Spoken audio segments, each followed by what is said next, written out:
Welcome to Successful Parenting, where we, Jackie Rue and Robin Choquette, share practical skills for families to build resilience and healthy connections. As practicing professionals and parents ourselves, we hope this podcast is a resource for parents to grow, reflect, and learn more about themselves and their children. Our approach is simple, tangible, and most importantly, we lead with compassion for the integrity of the families we serve. This podcast should not be taken as medical advice and is intended for informational purposes only. We love our work and we can't wait to watch families gain confidence and open themselves up to new ways of successful parenting. Hello, Robin. How are you doing today? Good. How about you, Jackie? How are things going? They are going good. It's been a little bit of a busy week, but I am coming out of it alive. So blessings for that. Wow. That's the marker. I'm alive. I got to hear about this week now. It's been a lot. There's certain weeks that everybody kind of starts to, kind of want something or need something and things are due and there's deadlines. And it'll be interesting what our guest expert today thinks. But I think she would probably say the same, that it's a busy week in the world of, child and adolescents. Everyone feels like they're in a rush right now. I think feeling like I'm in a rush has been pretty much the week, but I was really looking forward to today, and that's kind of carried me through. And one of my dear friends is our guest expert today, and she's somebody that I have really looked up to and admired for some time, and it's Dr. Shelley Fisher. We've met probably 10 years ago, maybe even 15 years ago, and we just really clicked, and I've really leaned on her as a colleague and as a friend, and she has so much knowledge. She has been a school social worker for 14 or 15 years. She has been in so many different roles, and as an educator, teaching others and working with families. She has gotten her doctorate in the emphasis of adolescent identity and development, which I'm excited for her to tell us more about. Really nothing but great things to say about our guest expert today, Dr. Fisher. Welcome, Dr. Fisher. Oh, thank you so much. Wow, that was so very sweet, Jackie. And likewise, I mean, I can't say enough amazing things about my friend Jackie and Robin, who I've gotten to know you through Jackie and have worked with you a couple of times. So it's been wonderful. So thank you so much for having me today. Thank you for being here. Dr. Fisher, tell us a little bit about and take us on the journey of how you got to where you are today, just kind of who you are. Sure. So, I've always been, I say I've always been in social work. Believe it or not, I was actually a French major in college. I kind of did my own little exploration and how fun would it be to travel. But I always knew in my heart I wanted to do something in psychology or social work. As a child, is that what you're saying? As a child, You know, kind of. yeah, I think so. I think more as an adolescent, as you start to kind of try to figure out where you're headed in college, as a degree. And it's funny, my father was actually a school counselor, and I said to him as I was a senior or junior in high school, I said, I really want to be a psych major in college. And he was like, oh, that would be great. Just know you're going to go to school for like the next 12 years. And I said, oh, no way. I'm not going to do that. Well, considering the fact that I just defended my dissertation in 2019, I've been in school basically my whole entire life. So had I just followed my heart, I think it would have taken me a lot less time. But how I got here today is, again, I had many different roles in social work and mainly out on the East Coast. Moved here back in 2007 with two young children and really got interested in the role of school social work and did what I needed to do and then applied for several jobs and am working in northwest suburbs here in Chicago in a high school of about 1,600 students, and we're a large high school district. When I started working with these students who were struggling significantly with substance abuse, with significant mental health issues, depression, anxiety, and they would be hospitalized or have suicide attempts. And I was trying to figure out how to be proactive, how to help them. And many times, many of these students who were struggling so much those first few years of high school would eventually come out as LGBT, junior or even senior year. And some of those mental health issues, as they had worked through this, would subside a little bit. So, fast forward to my doctorate, I was extremely interested in the adolescent identity development and how that happened and what were significant factors that helped or harmed in that development, impacted, I guess I should say. And I was attending a conference one day, and during the lunch break, they had a panel of parents. Those parents were parents of transgender adolescents, and they were talking about the experience they had, both as a family and had with their child's school. My mouth hung open. As an educator, as a social worker, I couldn't believe the stories I was hearing from these students. Dismissiveness, harassment, homophobic and gender phobic, gender identity phobic language from staff members, that I said, this is the area I want to go into. So my research did focus on the experience of families who have a transgender adolescent, those experiences they had with their child's school. And that's why I'm here today. And I've been able to follow some of your work. I've really learned a lot from it. And so I appreciate all that you've kind of done to contribute to the community. Oh, thank you. I've had a lot of interest and a lot of school districts reaching out here in Illinois, other places as well, really with how do we support our students and how do we also support our families, whether they are accepting, don't know, not accepting of their transgender students. So I've also expanded that to include our LGBT students as well. And I think there's a lot of not understanding. I was recently talking to a family.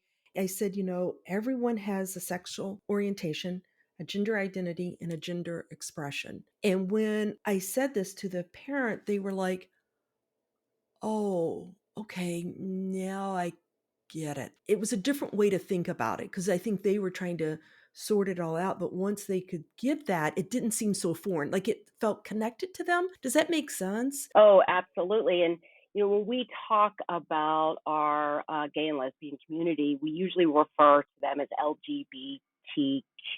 Well, the T in that is transgender, and the LGB is lesbian, gay, and bisexual.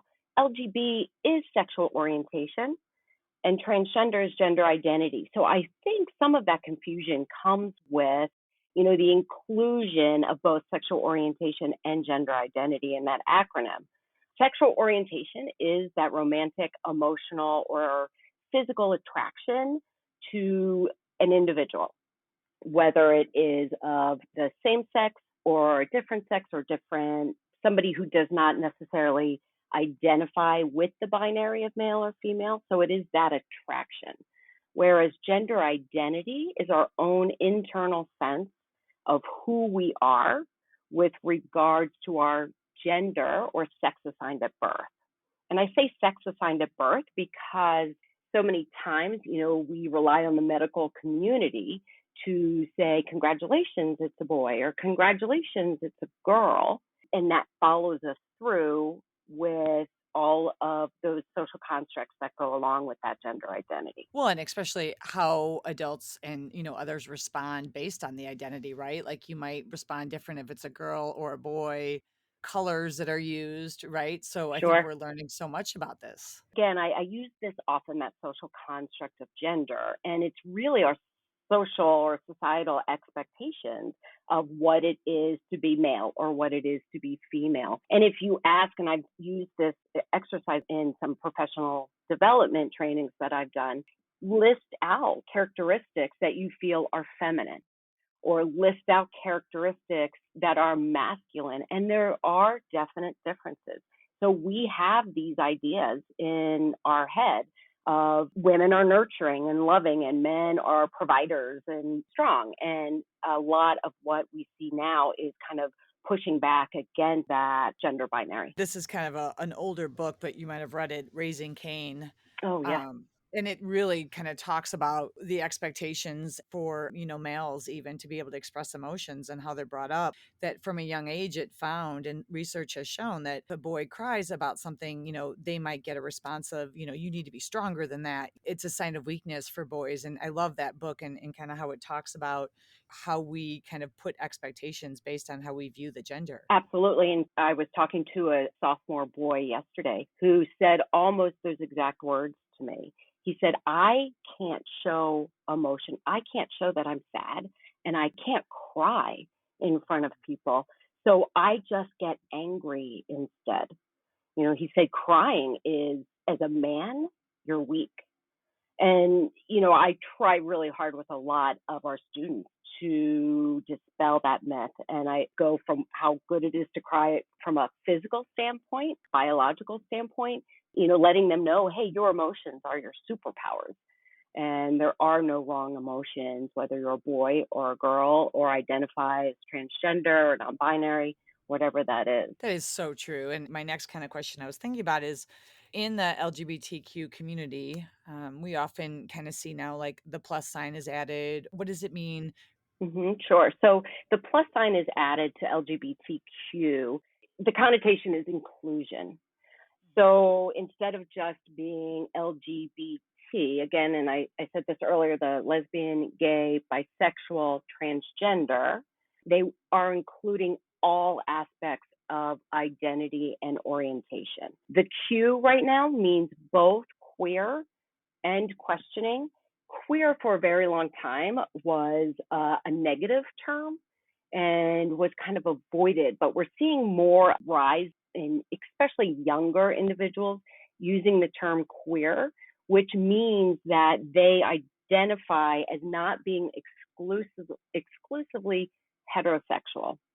So queer can also be an orientation term, but transgender is an identity term. Sometimes you will see I, A, and A after that as well, which right now mean intersex, asexual, or ally. And an ally is someone who does not identify personally with the LGBTQ community. However, they're supportive and advocate for those individuals. Well, and I've spoken to many families that just have a lot of misconceptions and they're really confused. And sometimes they come off really, judgmental because I think it's different. We didn't have a lot of information when we were being raised, and maybe our families or parents had different views.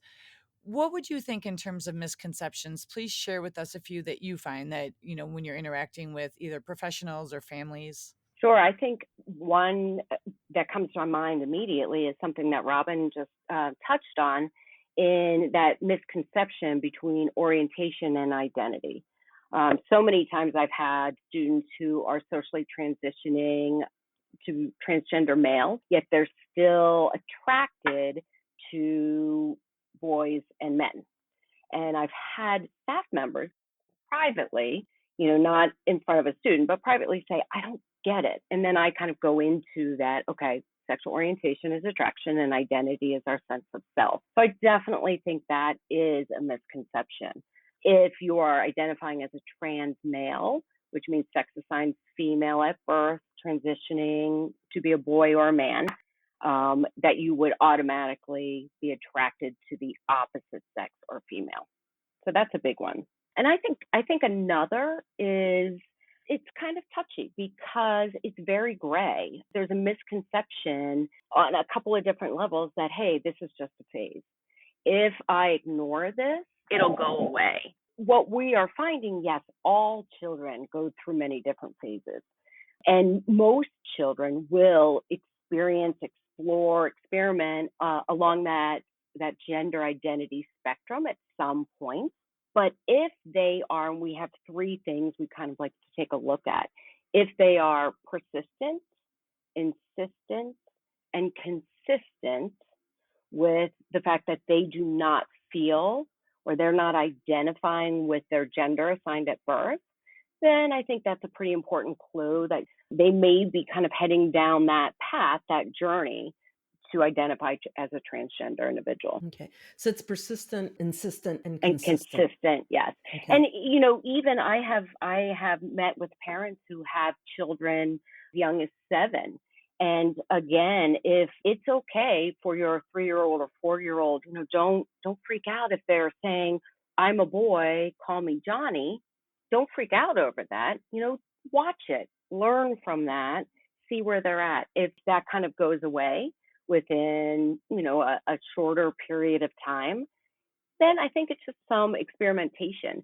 But if they're insistent to be called, or they're insistent they are a boy, and it's a consistent feeling for them, and again, persistence is the next, then yeah, then start to learn about transgender, start to learn about the LGBT community, really start to educate yourself surrounding that issue. Yeah. And parents, I think, really struggle of how do they open up and start to talk to children. I recently was talking to someone and I said, find opportunities, such as, you're watching a movie and there's a character there, let's say bisexual.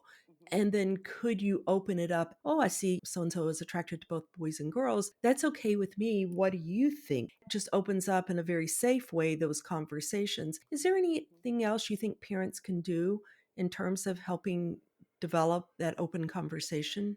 Sure, absolutely. I think starting very young at the dinner table, once they're able to kind of understand, just in general, talking about acceptance and opening up that conversation. We are all humans, we are all people. And then, moving into other areas. Chances are, especially right now, children will have experience maybe having a friend who has two mommies or two daddies. And something like that is the perfect opportunity to start and open up that conversation. Why do they have two mommies? Why do they have two daddies? Well, because people love each other. They want to be married or they want to be together. And that's what matters, that they love their child. So, Well, and that's such a great point because as you were even talking about misconceptions, I feel so often misconceptions come from a lack of education and knowledge and understanding. And I encourage families to be mindful of their own biases and just different views they may have that have come from their own parents or families growing up, as well as try to get educated and learn because I think so often we do our children a disservice by not really educating ourselves and, having that understanding. So I love how you shared that. yeah, absolutely. And it's funny, a lot of our biases, and we don't even realize, come through language, Oh, yes. and what how we, or even, nonverbal body language. If we're uncomfortable watching a movie where there are two men in a relationship, our children are like sponges and they will pick up on that. Or if we have a preteen or any age really, come to us and say, "Hey, I've been thinking about this," or "What would you say? My friend is gay. What would you say if I told you that?" And maybe not even how you respond. You could respond in this really great way, an accepting way. But I think watching those nonverbal, we're busy. We go about life very, very busy, and our kids come in and out and talk to us. And if we stop what we're doing, what I found as a parent, if I stopped what I was doing, I almost ended the conversation with my kids because they were like, "Whoa, this must be super important if mom just stopped making dinner to look at me and talk to me." So again, having those conversations and continuing them in more of an informal way in the car or baking cookies together or even watching a show together starts to take that shame away from it and just teaches our children that, yes, we are accepting of this. We are all human and we all share similar emotions and similar experiences. How involved do you feel that parents or families should be with their child's school? What are some tips you would have in navigating some of this? Because there's all kinds of different things that families might face when they are trying to have these discussions and really be an advocate for their child. Yeah, absolutely. So during my research, I met with many families who really struggled. And again, I completed my dissertation in 2019. So it was about 3 or 4 years ago. So it's fairly relevant information and experiences. Many of the parents I spoke with really struggled with their school in accommodating their child, whether it be changing their name, having their child be called by a different name, using different pronouns, the whole way to accessing their affirmed facilities. So that would be restrooms and locker rooms.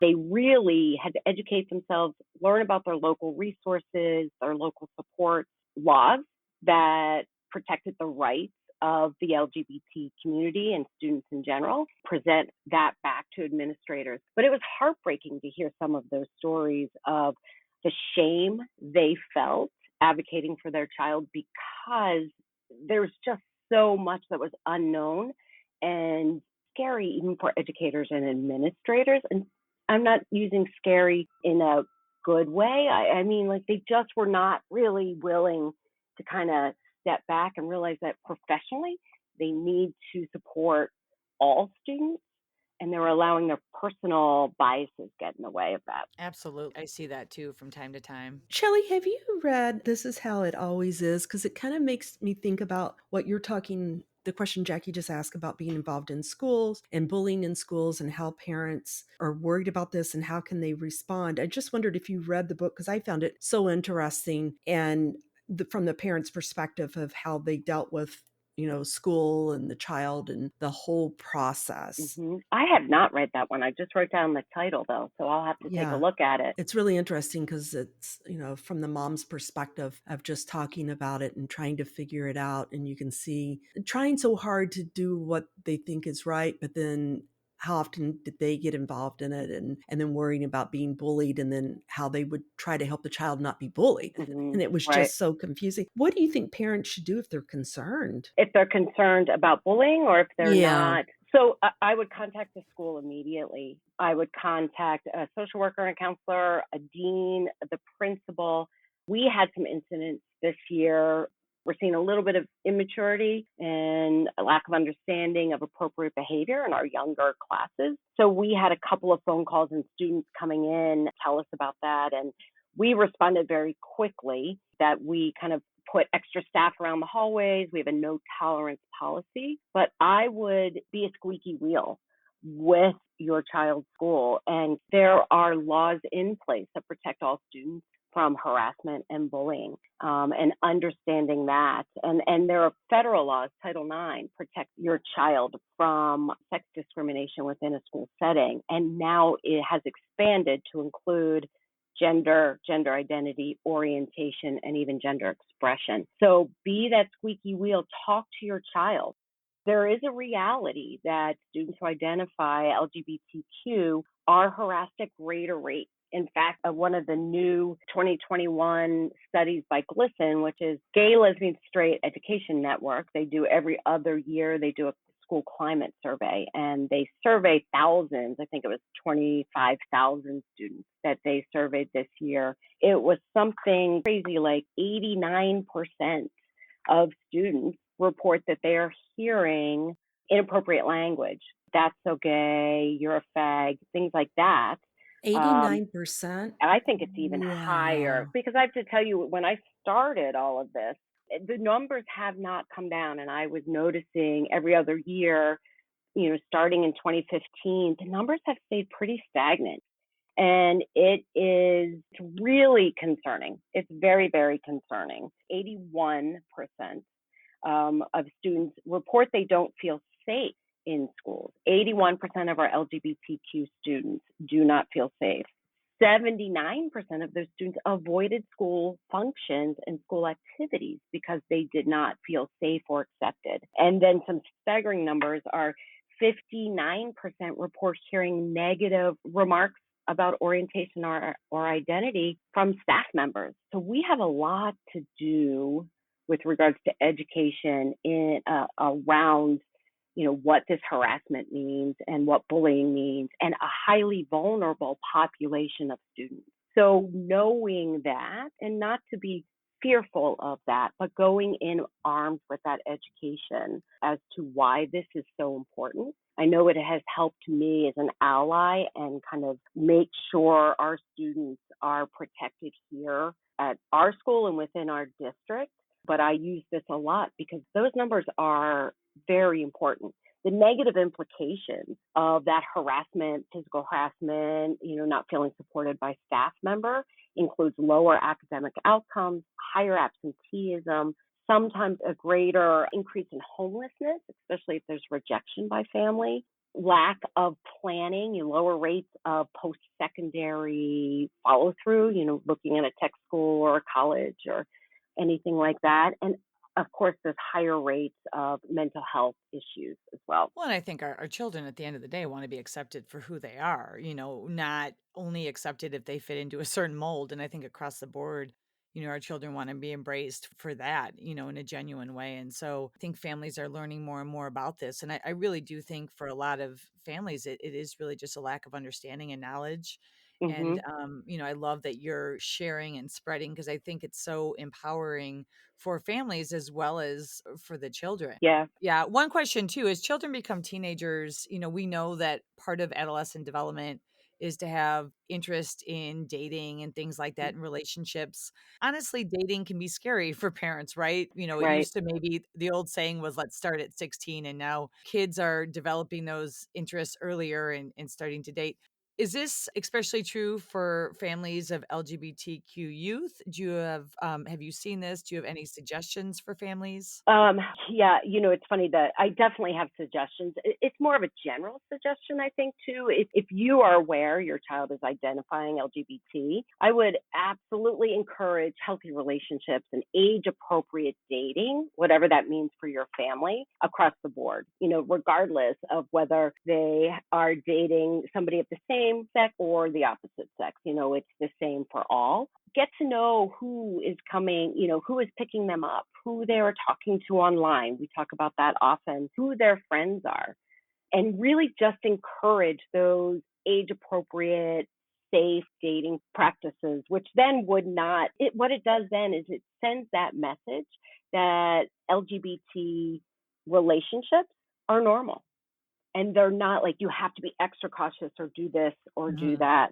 But they are normal. And again, these are things that we all think about regardless of who we are dating at that point. Because I think it's so true when you said that it's coming out of our own fear. If we respond in a way that you need to be careful, you need to be cautious, people may not, like we're instilling them, our fears in them if we start to really overreact when it Yes, comes time for them to start to date and to be out. And I think so often we find in parenting we do that a lot of yeah, our own fears come through and we respond out of our internal experiences. yeah, absolutely. And too, Robin, kind of along that same line is we respond out of our own fears. And those fears were communicated during my research and also in the research I've done since. When a child comes out to a parent, it is a huge deal for that child to kind of go to their parent and say, I'm gay, I'm lesbian, I feel like I'm a boy, I'm non binary, whatever they may say. And there's a lot of relief that happens on the part of the student, a part of that child, because they've been mulling this over, scared to admit it. And once it's admitted, it's kind of off their chest. But that opens up a whole range of emotion for parents. One being fear, and it can be that fear for safety. Oh my gosh, are they going to be discriminated against? What is going to happen to my child? How do I keep them safe? Are they going to be assaulted because of their identity or orientation? So it really opens up a lot of that. And many times I think parents can be hard on themselves. They view themselves as the most accepting and open-minded, and they've raised their children to be the same, and they've had all those right conversations. And then their child may come out to them and they may step back and go, whoa, what just happened? Why am I struggling with this? Should I be struggling with this? What's wrong with me? So I always, reinforce and emphasize to parents, there's no wrong emotion, none whatsoever. You love your child is your child, whoever they are attracted to or however they identify. And that's the most important part. So. Yeah. As you're talking about that, and I'm thinking about mental health, can you give us some insight? And you had mentioned, the mental health that you see for individuals. Anything that you could kind of give us any insight on, and maybe some resources that our families could utilize? Sure, absolutely. The mental health impact on LGBT children and adolescents is significant in that there's an increased rate of depression, increased rate of anxiety. I had mentioned increased rate of absenteeism, for fear of safety in school, an increased rate of substance abuse. I think the most concerning statistic, and this has gone up since I actually defended my dissertation, so this seems to be on the rise, is that 45% of students who identify as LGBTQ have thought and considered suicide, which is very significant. So again, this can be a mental health emergency. Now, to clarify, orientation and identity do not cause those mental health issues. It's the way society has stigmatized and treated those individuals who identify as LGBTQ. Those are the most significant things. Having a supportive parent or a supportive adult, having that support at home significantly decreases that risk for suicidal ideation and completion by about half. So that is, again, just regardless of where you are personally as a parent, remember that this is your child. And by just supporting them, calling them by a different name, or accepting their orientation, that you're doing them a huge service. Oh, you always give us so much insight. I mean, this has been such a great conversation. I love learning from you. I know Robin has a few questions to ask you as we close out. Yeah, go ahead. Okay, so here are 3 questions we ask all of our guests.